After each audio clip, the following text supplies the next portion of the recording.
Mobile filmmaking is advancing at breakneck speed now, and the new iPhone is definitely another step in the right direction. Today, I have the iPhone 12 Pro Max and the iPhone 12 Pro and my 11 Pro Max. I've seen a few reviews on these, but what I'm really looking for is not how sexy I can make this in perfect conditions. The real test for me is always versatility. How quickly does it fall apart when I take it on run and gun sorts of shoots? How much advantage does it give me, and how much do I need to be aware and play to its weaknesses? But before we get into that, Black Friday is just around the corner. We're having a massive sale for filmmakers as usual on triunedigital.com, up to 70% off on products, and we have brand new products as well, including new LUT packs, new sound effects packs, new music pack, and a new lens effects pack. So make sure you jump into the link below and mark your calendars for November 27th, since for the first hour only is when you're gonna get that full 70%. But with that out of the way, let's jump into the phone.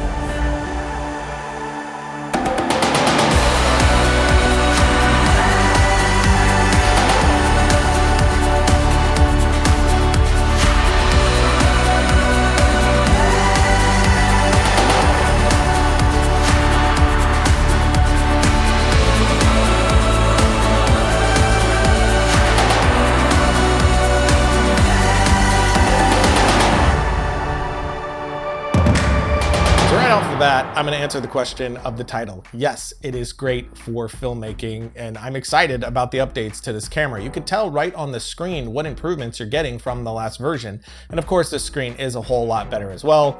Bigger, brighter, better, you know, all those things. The phone itself seems like it has all the upgrades you would expect overall. I've had it for a bit and it's great. I'm an iPhone fan, so, you know, I love it. But specifically talking about the camera for video, I'm not going to dive deep with specs because I don't care about specs. I just care about the results that you can get in the end. But some notable additions to this camera are the HDR recording with Dolby Vision up to 60 frames per second, improved low light, which we're definitely going to get into, and its stabilization. So let's look at our first comparison right here. A very well lit scene. You have the bright background outside. You have our talent lit very brightly as well. When it's lit like this, you don't really tell that much of a difference. If you're outside in the bright sunlight, you're not getting a massive difference right off the bat when looking at the two images. But if we go back here, here's the 11 and here's the 12. The big difference that I'm seeing is in the sky out here. In the sky of the 11, it's completely blown out and entirely white, whereas we look at the 12, we're getting that blue sky back. We have the color definition there. There's no clouds to see, it's just a pure blue sky, but we are getting that color. So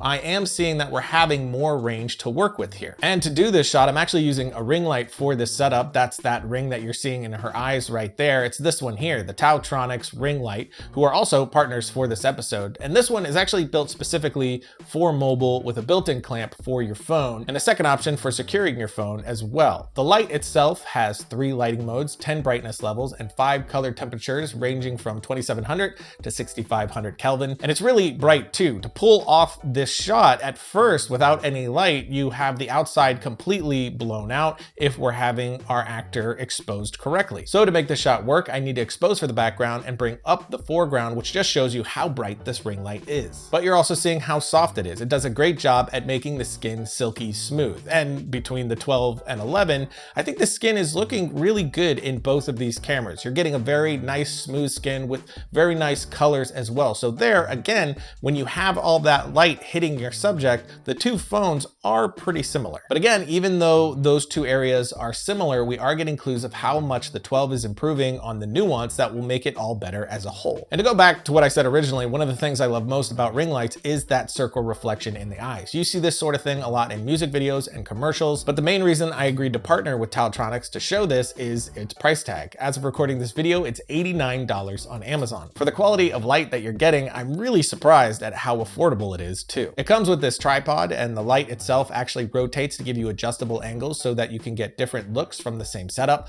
like underlighting Josh here, which thanks to the HDR is making him look like he's going gray young. Look at all that sexy salt and pepper. On the light, you'll see you have a touch panel for controlling the light's functions, but you also have a remote which you can pair with your phone to trigger pictures and so on. You can also charge your phone right on the unit. The unit plugs into the wall. Then you have this USB port here to connect to your phone so you can continuously charge while you shoot, which is helpful. Now this is intended for mobile, clearly, since it has that built-in holder, but you can easily push that aside and use this with any camera at all, which I will most definitely be doing, since another great use for this is product shots. Another thing I love about about ring lights is that soft fill or source you're getting right at the lens, often used as beauty lights, which you'll see a lot from content creators online. It's also great for making social content on any of the platforms. So if you want to check out more from this light, look at the links below, because I mean, you know, $89. For these phones, I found that the 12 Pro and the 12 Pro Max look pretty similar overall, so we're really just going to be comparing the 12 Pro Max to the 11 Pro Max, except for stabilization. That's where we're getting the main difference between the Pro and the Pro Max. With the 12 Pro, you were getting dual optical image stabilization, where the iPhone 12 Pro Max has sensor shift optical image stabilization. But that difference is still pretty slight. The big differences that I'm seeing is between the 11 and the 12, and the biggest of those is the low light. They really improved on this one. Often with the 11 at certain light levels, it becomes entirely unusable, but with the 12, you actually have some wiggle room. I'm not sure how well this is going to come across on YouTube. Watching in 4K will definitely help, but also we put the clips up unlisted on my Vimeo for better quality. You can find that in the links below. But the low light on this camera was pretty surprising for me, and this is easily one of the biggest pluses. Having that better handling of low light will go a very long way in making it more versatile, which again, that nuance and versatility of image is what really makes this a strong tool for run and gun and indie filmmakers. And I should note, to do these tests, we are using Filmic Pro to lock in our settings, but also comparing with the built-in camera to make sure that the quality lines up all the same as well, so there's no accidental advantages given to any of the cameras. But the two shots that really stood out to me were these two. The second is a more immediate and clear difference with the before and after, but this shot here on the grass, the 11 is just terrible, dancing around and hideous, but the 12 Pro is much cleaner, clearly denoised, but in a non-distracting way. Then with this shot here, the image from the 11 is pretty unusable, but with the same settings in the 12, we have something, while not perfect, definitely usable. And the most surprising part for me was this is what it looked like to my eye. So I'm boosting that quite a bit in camera, and it's holding together pretty well. And overall, you're getting much cleaner shadows in the 12. You can push the grade a lot further than you could before. Now, again, if you go with perfect situations, the two will be relatively close. But for me, 9 times out of 10, I don't have perfect conditions. It's the content that drives what I'm doing, and more often than not, we don't have time to wait for the perfect light. So it's all these advantages that does finally put the 12 in the category of something I would reach for when doing work for the show. Slow-mo is up to 240 frames per second at 1080 still, but that quality has improved as well. And of course, you have the HDR that lets you get a much wider dynamic range, which we aren't diving deep into making the prettiest images possible with the camera, since plenty of videos have done that already, including from Maddie Hopoya, who did some amazing looking work with the phone. We'll put links to all that below. For me, it's the little bits that truly make the difference, including the image stabilization, which is absolutely nuts. It's almost as if the phone is on a gimbal. You really can just hold the phone in your hand and get really smooth shots. Of course, if you want to go with a gimbal, DJI has the Osmo Mobile 4, which we bought ourselves with our cold hard cash because it looked amazing.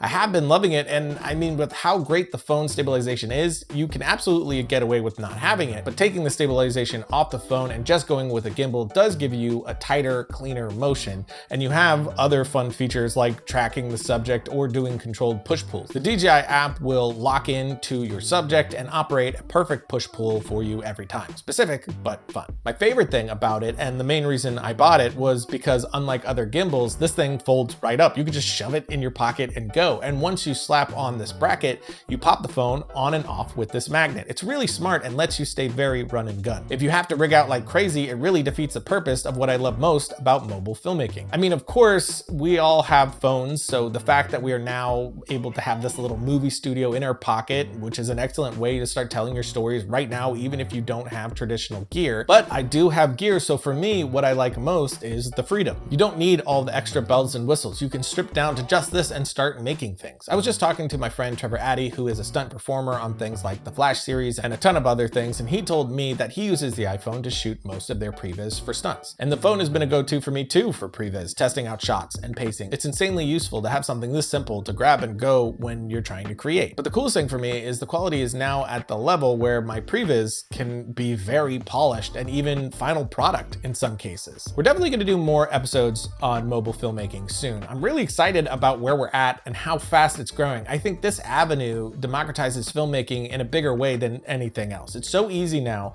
to tell your story, which is the most exciting thing of all. So again, to answer the question, is the iPhone good for filmmaking? Absolutely, but that is what we've been preaching on the show for a very long time. Whatever you have is perfect for filmmaking. But again, just the most exciting thing with mobile filmmaking is the quality that you're able to get to realize the visions that you currently have to start perfecting your storytelling. Of course, links to everything in the notes below. And until next time, don't forget to write, shoot, edit, repeat.